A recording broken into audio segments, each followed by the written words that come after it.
വല്ലാണ്ട് വിരട്ടരുത്. വളർന്ന പാർട്ടി വേറെയാണ് എന്നാണ് ആയങ്കിയുടെ മാസ്റ്റലോ. അതിന് താഴെയാണ് ഈ പറഞ്ഞ സൈബർ സഹാക്കൾ പോയി ലാൽസലാം കോമ്പനന്റ് ഗംഭീരം മനോഹരം എന്നൊക്കെ പറഞ്ഞിടുന്നത്. ഈ റോബിൻഹുഡ് എന്ന് പറയുന്ന സാധനം പണ്ട് തൊട്ടേ നമ്മുടെ കൾച്ചറിലുള്ളതാണ്. അത് കായംകുളം കൊച്ചുണ്ണിയും വെള്ളായണി പരമൂനെയും ഇത്തിക്കര പക്കിയൊക്കെ നമ്മൾ ഇങ്ങനെ വലിയ കായംകുളം കൊച്ചുണ്ണിയും വെള്ളായണി പരം ഇത്തിക്കര പക്കിയെ സ്വർണ്ണക്കടത്ത് നടത്തി കാശുണ്ടാക്കിയിട്ടില്ല, ഡർട്ടി ബിസിനസ് നടത്തിയിട്ടില്ല. ഇയാള് കായംകുളം കൊച്ചുണ്ണിയോ റോബിൻഹുഡോ ഒന്നും അല്ല. അങ്ങനെ ഒരു കമ്പാരിസൺ ഇവിടെ സാധ്യമല്ല.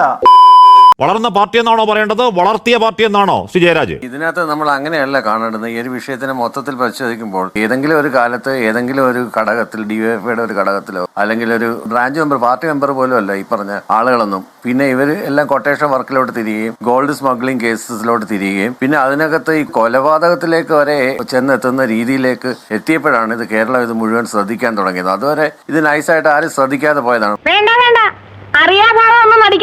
ഡിവൈഎഫ്ഐയുടെ കണ്ണൂർ ജില്ലയിലെ സംസ്ഥാന അധ്യക്ഷൻ പറഞ്ഞതാണ് നേരത്തെ, ഇത്തരം സംഘങ്ങൾ അതിനകത്തുണ്ട്. ഇത്തരം കള്ളക്കടത്ത് ലഹരി മാഫിയ സംഘങ്ങൾക്ക് പാർട്ടിയുമായി ബന്ധമുള്ള ഉന്നത നേതാക്കളുമായി ബന്ധമുണ്ട് പലരും ഉണ്ട്. ഇവരെ പുറത്താക്കിയില്ലെങ്കിൽ പാർട്ടിക്ക് അത് പണിയാണ്. ഇവർ പാർട്ടിക്ക് മീതെ ചാഞ്ഞ മരമാണ്. പരാതി കൊടുത്തു, പരാതി ഇവിടെ കിടന്നു. എന്നിട്ട് എം വി ജയരാജൻ തള്ളി പറഞ്ഞു. ആരെ തള്ളി പറഞ്ഞു? നമ്മുടെ മനു തോമസ് തള്ളി പറഞ്ഞു. മനു തോമസ് പാർട്ടിയിൽ നിന്ന് പുറത്തേക്ക് പോയി.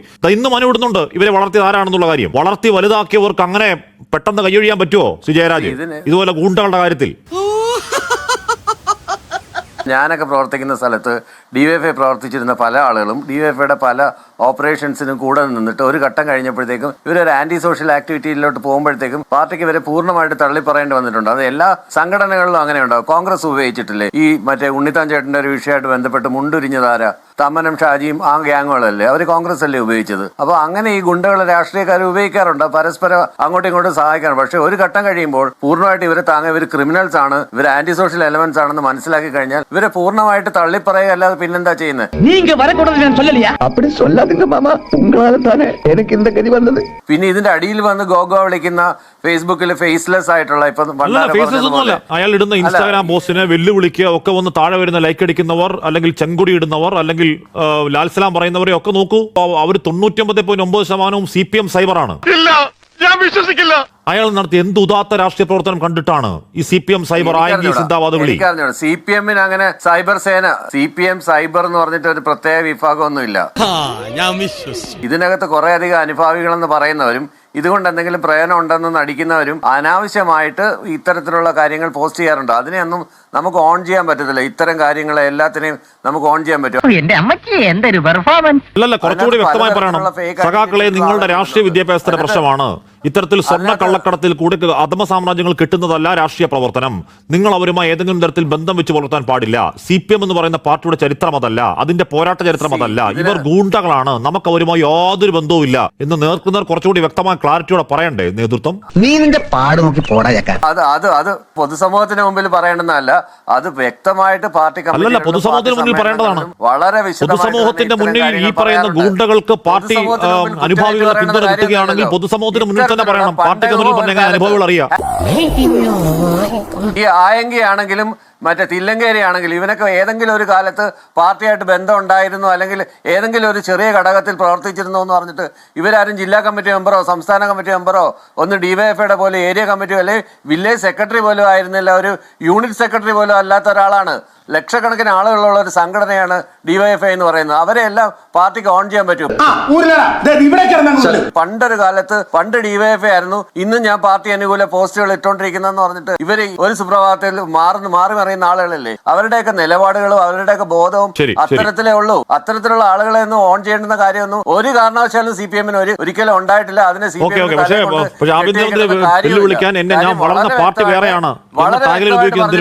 ഈ ഗൂണ്ടാപ്പണിക്ക് പാർട്ടിയെ തൂക്കി വെക്കുന്ന ഗൂണ്ടകളാണ്. ആർക്ക് വേണമെങ്കിൽ പറഞ്ഞൂടെ? ഏതൊരു ക്രിമിനലും ഏതൊരു ഫ്യൂജിറ്റീവും അയാളുടേതായിട്ടുള്ള ന്യായീകരണം ഉണ്ടാകാം. പക്ഷെ അതൊന്നും തന്നെ ജനാധിപത്യ ഭരണക്രമത്തിൽ സമൂഹ മാധ്യമത്തിലൂടെ ജനാധിപത്യപരമായി തെരഞ്ഞെടുക്കപ്പെട്ട ഒരു ആഭ്യന്തരമന്ത്രിയെ വെല്ലുവിളിക്കുന്നതിനുള്ള ഒരു ന്യായീകരണമല്ല. സോഷ്യൽ മീഡിയയിലൂടെ നിയമവ്യവസ്ഥയെ ഒരുത്തൻ വെല്ലുവിളിച്ചിട്ട് അയാൾക്ക് എന്ത് കാരണം ഉണ്ടെങ്കിൽ എന്താണ്? How can he challenge the government? എന്നിട്ട് അതിന് സപ്പോർട്ട് കിട്ടുക. ഇവരൊന്നും തീർത്തും അപരിഷ്കൃതമായിട്ടുള്ള രീതിയിൽ സമൂഹ മാധ്യമത്തിൽ കിട്ടുന്ന ഈ സപ്പോർട്ട് ഒരു തരത്തിലും നമുക്ക് അംഗീകരിക്കാൻ കഴിയാത്തതാണ്. ഈ പണ്ടാരം പിടിച്ച നാട്ടിൽ ഇനി ഞാനില്ല. എന്തത് കൊള്ളക്കാര നാടാ? അർജുനായെങ്കിൽ ഞാൻ എന്തോ പോലീസിനെ വെട്ടിച്ച്, ഞാൻ എന്തോ പിണറായി വിജയന്റെ കാലത്തെ പോലെ പറന്നു നടക്കുകയാണ്, ലുട്ടാപ്പി കണക്ക് കുന്തത്തിൽ കയറി പറന്നു നടക്കുകയാണ് എന്ന് ചിന്തിക്കുന്നുണ്ടെങ്കിൽ അത് തെറ്റാണ്. കൃത്യമായ പോലീസ് ആക്ഷൻ ആ കാര്യത്തിൽ ഉണ്ടാവും. പക്ഷേ സ്വയം തിരുത്തേണ്ടത്, സ്വയം ചിന്തിക്കേണ്ടത്, വളർത്തിയത് ആരാണ്, പാലൂട്ടി വളർത്തിയത് ആരാണ്, വളർത്തുമകനെ പോലെ ഏത് പാർട്ടിയിലാണ് വളർന്നതെന്ന് അയാൾ പറയുമ്പോൾ ആരാണ് വളർത്തിയത്, ആ വളർത്തിവിട്ട അച്ഛനമ്മമാർ, മാതാപിതാക്കൾ, ഏത് ആയെങ്കിയുടെ മാതാപിതാക്കളല്ല, ആവർത്തിച്ച് തള്ളി പറയുന്നു. പിന്നെയും സൈബർ സാക്കൾ തോന്നുന്നുണ്ടെങ്കിൽ അവരുടെ ബുദ്ധി ശൂന്യത, രാഷ്ട്രീയമില്ലായ്മ എന്നല്ലേ പറയാൻ പറ്റൂ. നേരത്തെ നമ്മൾ പറഞ്ഞുകൊണ്ട് ലൈക്കും ഷെയറിന്റെയും കാര്യമാണല്ലോ. കോൺഗ്രസിൽ നിന്ന് പുറത്താക്കിയ ഒരാളാണ് യൂത്ത് കോൺഗ്രസിന്റെ പ്രസിഡന്റ് രാഹുൽ മാങ്കൂട്ടം. രാഹുൽ മാങ്കൂട്ടം എല്ലാ ദിവസവും സോഷ്യൽ മീഡിയയിൽ വന്നിട്ട് ഇടാറുണ്ട്. അതിന് 10,000 ലൈക്കുകൾ വരാറുണ്ട്. രാഹുൽ മാങ്കൂട്ടത്തിന്റെ സ്റ്റേറ്റ്മെന്റിനെ കോൺഗ്രസ് ഓൺ ചെയ്യുന്നുണ്ടോ? ഉത്തരം മുട്ടിച്ചോളഞ്ഞല്ലോ. ഇതുപോലെ ഇന്റലിജന്റ് ആയിട്ടുള്ള ആൾക്കാർ ഇന്ത്യയിലുണ്ടോ? അതുപോലെ ഈ റോബിൻ ഹുഡ് എന്ന് പറയുന്ന സാധനം പണ്ട് തൊട്ടേ നമ്മുടെ കൾച്ചറിലുള്ളതാണ്. അത് കായംകുളം കൊച്ചുണ്ണിയും വെള്ളായണി പരമൂനെയും ഇത്തിക്കര പക്കിയൊക്കെ നമ്മൾ ഇങ്ങനെ വലിയ വെള്ളായണി പരം ഇത്തിക്കര പക്കിയെ സ്വർണ്ണക്കടത്ത് നടത്തി കാശുണ്ടാക്കിയിട്ടില്ല, ഡർട്ടി ബിസിനസ് നടത്തിയിട്ടില്ല. അന്ന് സ്വർണ്ണക്കടത്ത് ഉണ്ടായിരുന്നെങ്കിൽ ചെയ്തേനെ. ഇവരൊക്കെ മോഷണം പിടിച്ചുപറിയൊക്കെ ആയിരുന്നു. ഒരു ഹൈലൈറ്റ് ചെയ്തിട്ട് നമ്മളിങ്ങനെ ആക്കിയെടുത്തു. കൊച്ചുണ്ണിയുടെ പേരിലുള്ള കായംകുളം കൊച്ചുണ്ണിയുടെ ക്ഷേത്രത്തിൽ വരെ ഞാൻ പോയിട്ടുണ്ട്. ഓ, അത് ഭയങ്കരം തന്നെ. അപ്പൊ ഈ പറഞ്ഞ കണക്കല്ല ആളുകൾ ഇങ്ങനെ കഥകൾ പാടി ഇപ്പത്തെ ഗുണ്ടകളായിട്ടുള്ള പല ആളുകളെ നമ്മൾ ഇതിഹാസ നായകന്മാരായിട്ട് കൊണ്ടു നടക്കുന്നില്ലേ. അപ്പൊ അതൊക്കെ കേരള കൾച്ചറിന്റെ ഭാഗമാണ്. ആന്റി ഹീറോ ആയിട്ടുള്ള സിനിമയിലെ നായകന്മാരെ വേർഷിപ്പ് ചെയ്യുന്നില്ലേ. അപ്പൊ ഇത്തരത്തിലുള്ള ഈ നെഗറ്റീവ് ആളുകളെ ഫോളോ ചെയ്യുന്ന കുറെ ഫോളോവേഴ്സ് ഉണ്ടാവും. അപ്പൊ അത് കണ്ടുകൊണ്ട് ഇതിനെല്ലാം ഒരു പെർട്ടിക്കുലർ പാർട്ടിയുടെ ആളുകളാണ്, അല്ലെങ്കിൽ പെർട്ടിക്കുലർ ആദർശത്തിന്റെ പല ആളുകൾക്ക് പല രീതിയിലാണ്. ഈ അനുഭാവികളെന്ന് പറഞ്ഞ് നടക്കുന്ന, അല്ലെങ്കിൽ അനുഭാവികളെന്ന് നടിക്കുന്ന, അല്ലെങ്കിൽ ആവശ്യങ്ങൾക്ക് വേണ്ടി അനുഭാവികളായി മാറുന്ന യാതൊരു പാർട്ടി ബോധവും ഇല്ലാത്ത, യാതൊരു കമ്മ്യൂണിസ്റ്റ് ബോധവും ഇല്ലാത്ത ആളുകൾ ഇത്തരത്തിലുള്ള ആൾക്കൂട്ടം ഉണ്ടല്ലോ, അവർക്ക് ഫേസ്ലെസ് ആയിട്ടുള്ള ആൾക്കൂട്ടം ഇങ്ങനെ വന്നിട്ട് കമന്റ് ചെയ്യും. അതിനെയൊന്നും പാർട്ടിക്ക് ഓൺ ചെയ്യാൻ പറ്റില്ല, പാർട്ടിക്ക് അതിനെ ഉത്തരവാദിത്തം ഏറ്റെടുക്കുക പറയാനും പറ്റില്ല. ഈസി ആയല്ലോ, അപ്പൊ എല്ലാം ഈസി ആയല്ലോ. ഞാൻ വളർന്ന പാർട്ടി വേറെയാണ് എന്ന് പറഞ്ഞ് ഇയാൾ ഈ പാർട്ടിയെ വൃത്തികേട് കാണിക്കുന്നു, ഈ പാർട്ടിയെ തെരുവിൽ തൂക്കി വെക്കുന്നു. ആ നീക്കം തടയാൻ പാർട്ടിക്ക് പറ്റുന്നില്ലെങ്കിൽ പിന്നെ എന്ത് പാർട്ടിയാണ് ആ പാർട്ടി? പരസ്യമായിട്ട് തൂഫാന്റെ പേരിൽ ഒരു കമ്മിറ്റി വിളിച്ച് നഗരത്തിലെ സകല ഗുണ്ടകളെയും വിളിച്ച ആളാണ് പഴയ കോൺഗ്രസ് പ്രസിഡന്റ്, ഇപ്പോഴത്തെ MP ആയിട്ടുള്ള സുധാകരൻ. ഈ അറിവ് എവിടെ നിന്ന് കിട്ടി? പത്രത്തിൽ നിന്ന് അടിച്ചു മാറ്റിയതാ. സുധാകരൻ എന്ത് എറണാകുളത്ത് കാണിച്ചത്? തൂഫാന്റെ പേരിൽ ആളുകളെല്ലാം വിളിച്ചു വരുത്തിയിട്ട് ഒരു കമ്മിറ്റി കൂടി. ആ കമ്മിറ്റിയിൽ പങ്കെടുത്ത എല്ലാ പ്രധാനപ്പെട്ട സ്ഥലത്തെ പ്രധാനപ്പെട്ട ദിവ്യന്മാരെന്ന് പറഞ്ഞ പോലെ സ്ഥലത്തെ പ്രധാനപ്പെട്ട ഗുണ്ടകൾ തന്നെയായിരുന്നു. അതൊക്കെ ഓൺ ചെയ്യല്ലേ? ഓരോ രാഷ്ട്രീയ പാർട്ടികൾ ഓൺ ചെയ്യല്ലേ? സംഘപരിവാറുകാർ ഓൺ ചെയ്യുന്നില്ലേ? SDP-കാർ ഓൺ ചെയ്യുന്നില്ലേ? അങ്ങനെ എല്ലാ സംഘടനകളും ഇത്തരത്തിലുള്ള ആളുകളെ ഓൺ ചെയ്യുന്നുണ്ട്, ഡിസോൺ ചെയ്യുന്നുണ്ട്, ഒരു പരിധി കഴിയുമ്പോൾ വെട്ടിക്കളയുന്നുണ്ട്, അല്ലെ ഒഴിവാക്കുന്നുണ്ട്. ഇതൊക്കെ നടക്കുന്ന കാര്യമാണ്. അപ്പൊ ഇത് നടാടെ നടക്കുന്ന സംഭവമൊന്നുമല്ല. അവരെ പൂർണ്ണമായിട്ട് തള്ളിപ്പറഞ്ഞിട്ടുണ്ട്. നിർത്തണോ, കുറെ നേരമായല്ലോ. റോബിൻ ഹുഡായിട്ടൊന്നും നമുക്ക് ഇയാളെ എങ്ങനെയാ താരതമ്യം ചെയ്യാൻ കഴിയുന്നത്? ഇയാൾ എന്താ കായംകുളം കൊച്ചുണ്ടി ചെയ്തതുപോലെ പണക്കാരന്റെ പണമെടുത്ത് പാവപ്പെട്ടവന് കൊടുക്കുകയായിരുന്നോ? റോബിൻ ഹുഡ് ചെയ്തതുപോലെ മോഷണം നടത്തി പാവങ്ങൾക്ക് അന്നം കൊടുക്കുകയായിരുന്നോ ചെയ്തത്? അങ്ങനെ ഒരു കമ്പാരിസണും ഇവിടെ സാധ്യമല്ല. ഇതൊരു വല്ലാത്ത ജന്മം തന്നെ. അതെ, ഇതൊരു വല്ലാത്ത ജന്മം തന്നെയാ. ഞാൻ ഇതുവരെ പറഞ്ഞില്ലെന്നേ ഉള്ളൂ. He's not a Robin Hood. ഇവിടെ അയാൾക്ക് ലൈക്ക് അടിക്കുകയോ അയാൾക്ക് ഫേവറബിൾ ആയിട്ട് കമന്റ് ചെയ്യുകയും ചെയ്യുന്ന ഏത് രാഷ്ട്രീയ പാർട്ടിയുടെ ഫോളോവേഴ്സ് ആണെങ്കിലും ഇത്തരത്തിൽ അയാളെ ഒരു റോബിൻ ഹുഡായിട്ട് ചിത്രീകരിച്ചുകൊണ്ട്, ഒരു വിപ്ലവകാരിയായിട്ട് ചിത്രീകരിച്ചുകൊണ്ട് ഇത്തരത്തിൽ അയാൾക്ക് പബ്ലിക് സപ്പോർട്ട് കൊടുക്കുന്നുണ്ടെങ്കിൽ ഒരു രാഷ്ട്രീയ സമൂഹം എന്നുള്ള നിലയിൽ നാം അധപ്പതിച്ചിരിക്കുന്നതിന്റെ ഏറ്റവും വലിയ തെളിവാണ്.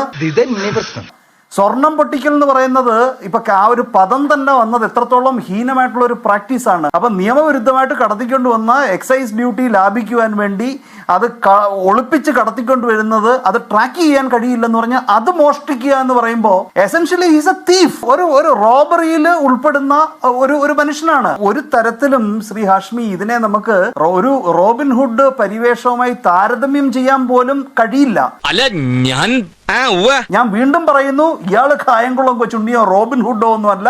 A person with clear criminal antecedents. ഇയാള് ക്രിമിനൽ പാസ്റ്റ് ഉള്ള, ക്രിമിനൽ പശ്ചാത്തലമുള്ള, ക്രിമിനൽ അധികാരം വിനിയോഗിക്കാൻ കഴിയുമെന്ന് ക്ലെയിം ചെയ്യുന്ന ഒരു വ്യക്തിയാണ്. He's just A criminal. അത്ര മാത്രം കണ്ടാൽ മതി. അതിനപ്പുറത്ത് ഒരു പരിവേഷവും കൊടുക്കാൻ കഴിയില്ല. തെറ്റിദ്ധരിച്ചവർക്ക് അടിക്കുന്ന ലൈക്കും അല്ലെങ്കിൽ മാസ് ജീവി ആരാധനയും കൊണ്ട് ഇതാണ് വഴി എന്ന് പറഞ്ഞ് ആയങ്കിയുടെ വഴിയിൽ ഇറങ്ങി പുറപ്പെട്ടാൽ ആർക്കെങ്കിലും അങ്ങനെ വീരാരാധന തോന്നുന്നുണ്ടെങ്കിൽ ജീവിതം കോഞ്ഞാട്ടയായി പോകും. അക്കാര്യത്തിൽ തർക്കം വേണ്ട.